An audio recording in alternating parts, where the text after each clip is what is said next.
So this week is the 5th anniversary of Britain leaving the European Union, and I don't think anyone can say that it's gone especially well. So the Business and Trade Committee is here in Brussels this week to work out how we need to reset our relationship with the EU so that our economy can grow faster. All in all, we think Brexit has cost about 4 to 5% of our economic output. That is a really big hit. So we spent some time with the European Commission, with our counterparts in the European Parliament, having talks in the British residence, before then stopping off in Geneva for the World Trade Organization. And what's basically struck me is that there are at least 16 different ways in which we can build a much closer relationship with our friends and allies in the future.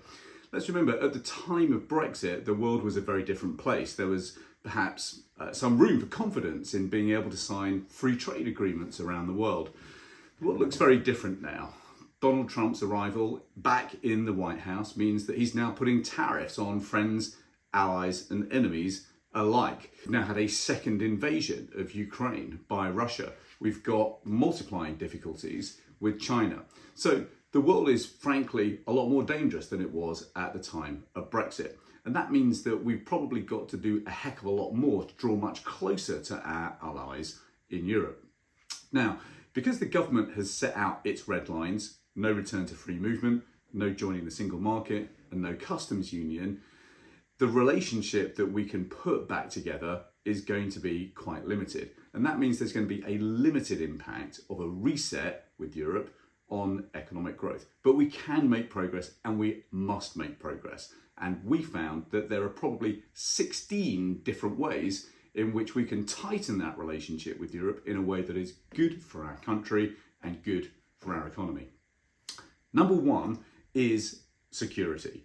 The world has got to start spending more on military defence. We've got to spend more in Europe on military defence. And we've got to make sure that those contracts are actually going to companies that are employing people here. So tightening up our defence alliances and coordinating our defence spending with Europe is probably quite a good idea. There's also something we've got to do to help each other guard our critical national infrastructure. We're all linked by cables, whether that's undersea power cables or undersea data cables. Lots of those transatlantic cables land on the continental shelf just off the west of Ireland. But they're really vulnerable to Russian attack at the moment. And so for a country like ours with a powerful navy, it's important that we're coordinating the safeguarding of our critical national infrastructure in the future. The third big area of cooperation is then economic security when it comes to China. We already screen investments from China, but we don't really screen exports terribly well. And we don't do that in a way that is coordinated with Europe. So the third big area of cooperation is coordinating our economic security regime and also probably tightening our relationship when it comes to safeguards against China dumping products in Europe and the UK that have been made with unfair subsidies. It's important that we work together to try and build a level playing field with China. The fourth big area is then in the whole field of home affairs, policing, and basically the business of keeping each other safe. We must ensure that we're sharing intelligence much more effectively than we do today, not least because Europe and the UK has got a shared interest in smashing the gangs that profit from the human misery that is illegal human trafficking. The fifth area of cooperation is just honouring the rights that we granted for EU citizens who are still living in the UK. Ultimately, if we want a deeper relationship with Europe in the future, Europe does need to trust that we're going to honour the agreements that we put in place. There were concerns that we heard in Brussels about whether we're doing that at the moment, and we've got to put those doubts to rest. The sixth area of cooperation is actually in providing our young people with the chance to visit Europe and to allow young Europeans to visit the UK. This has been called a youth experience scheme, but it's basically giving our young people the chance to learn about our common European history. If you think about the French exchanges that you might have gone on as a kid, it's really difficult to do that today, and we've got to make it much, much easier. I think that's a good thing to do, and I think it can be done in a way that's sensibly managed. We've just got to make sure that it's specific to a particular age cohort, we've got to make sure that it's visa based, and we've got to make sure it's limited for a fixed period of time so that it doesn't drive up the net migration numbers too high. Seventh area of cooperation is then full implementation of the Windsor framework. These are the special arrangements that help ensure that we can keep no hard border between Northern Ireland and Ireland.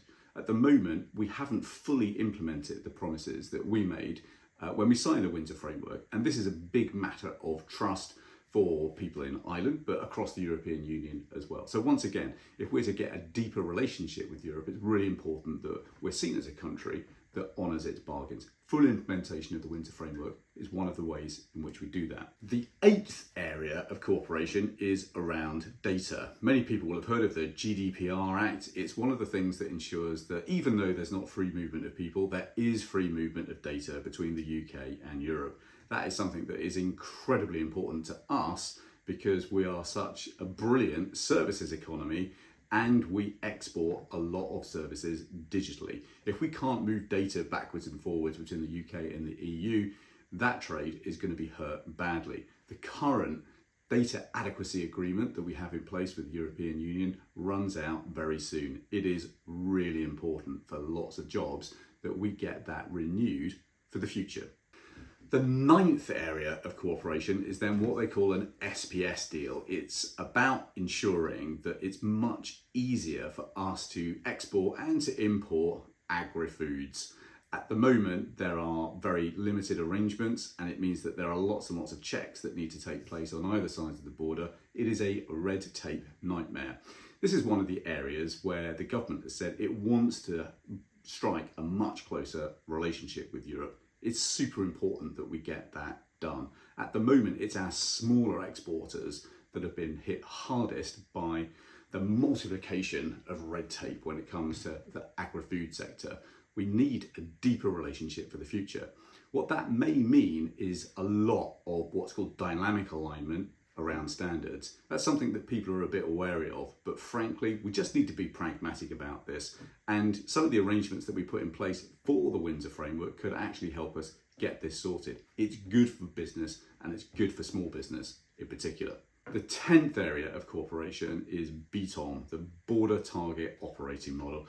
We're about to stand up a whole load of new checks at our borders to check all the imports that are coming in. That is a potential nightmare for traders. And so doing things like accelerating trusted trader schemes or digitalizing the way customs information is exchanged, frankly, that is going to be make things an awful lot easier for companies in Britain and indeed companies in Europe. It will be good for trade. The 11th area of cooperation is around fisheries. When we did the Brexit deal, about 25% of the EU-wide quota for fishing in our waters was transferred back to the UK, but that deal runs out very soon. It is really important that although it is difficult, we actually start thinking about this quickly because it will be one of the things that could be a deal breaker if we don't get it fixed. It is going to be difficult. There's going to be a lot of tough talk on either side of this, but unless we get it fixed, we're not going to get a reset with our closest neighbour in the EU actually done. The 12th area of cooperation is just thinking a bit more ambitiously about where we do align our regulations with Europe. In the agri-food sector, for example, it makes a lot of sense for us to align things very, very closely. But what we heard in Brussels from British businesses is that that alignment would make an awful lot of sense in other sectors too. Financial services is a really good example. We're just about to sign a very ambitious deal with the Swiss called the Byrne Financial Services Agreement. It basically means that we're going to trust the Swiss regulator to get things right.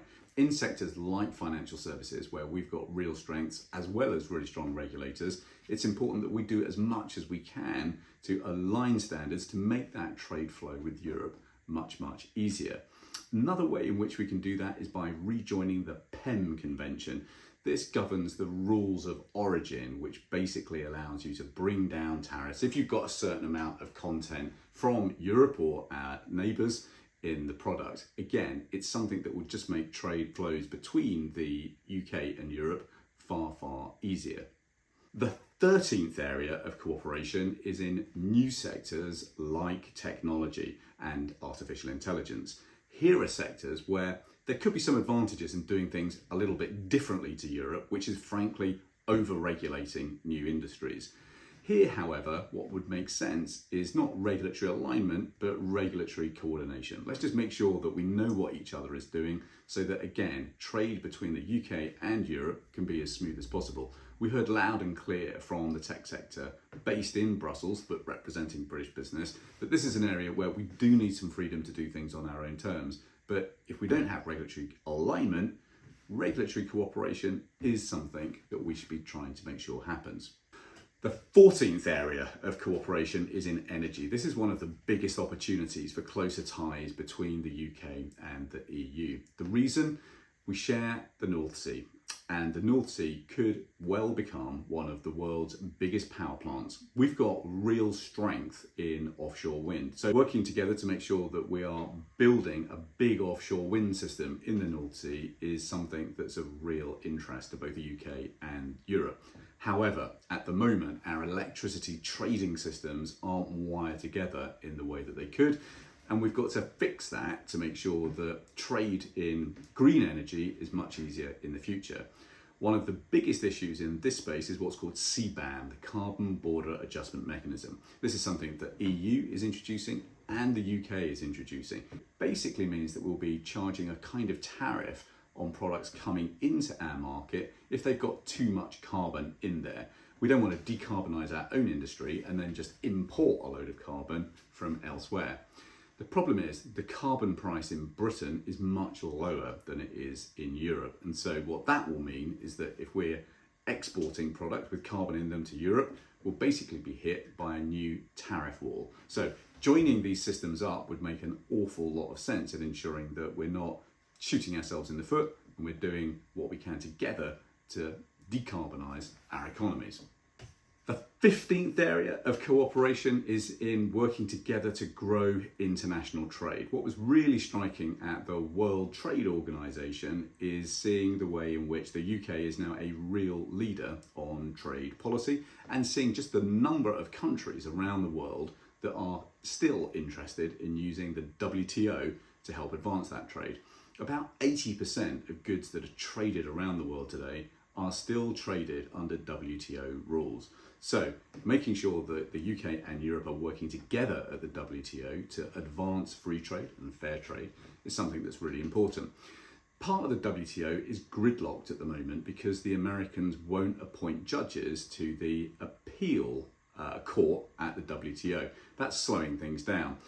Some of the other countries have set up a different way of hearing appeals called MPIA. It's something that Europe is already a member of, and frankly, there's a real interest in the UK joining that arrangement so that there's a coalition of the willing working together to help free and fair trade in the world advance. The 16th area of cooperation is dialogue. So at the moment, we have a whole load of working groups that we use to talk about difficult things between the UK and Europe, but frankly, they're going a little bit slowly. So making sure that the Prime Minister, Keir Starmer, and the President of the EU Commission, Mrs von der Leyen, actually sit down once or twice a year to just talk about the things that are getting stuck in negotiations would be a really, really good idea. It would just mean that all of the niggles that stand in the way and snare up and slow down the kinds of talks that have to go on week in, week out in Brussels just go a lot faster. So there we are. There are 16 ways in which the UK-EU reset could deepen relationships 5 years on from Brexit.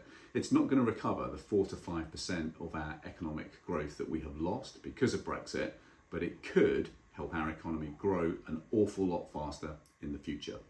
This is something that the Business and Trade Committee is going to be looking at in some depth. I hope it's going to be something that we publish a report on fairly soon. So I'd love to know your views about some of the things that you think should be on the table. If you've liked this video, please like it and share it with your friends and neighbours. And of course, if you'd like these updates, make sure that you subscribe.